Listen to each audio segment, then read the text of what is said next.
Tila normal na ice cream toppings lamang ito sa halo-halo kung pagmamasdan. Pero kung titikman, magtataka ka sa lasa nito.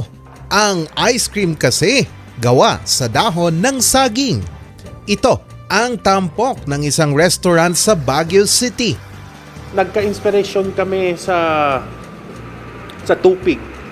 Yung tupig kasi iniihaw. So once na-charge na yung banana leaf doon sa malagkit at kinain nyo, may lasa kayo na lasang banana leaf. So doon kami nagkaroon ng idea na i-blender yung banana leaf with the milk and then tsaka siya ihalo sa ice cream machine para maging banana leaf ice cream.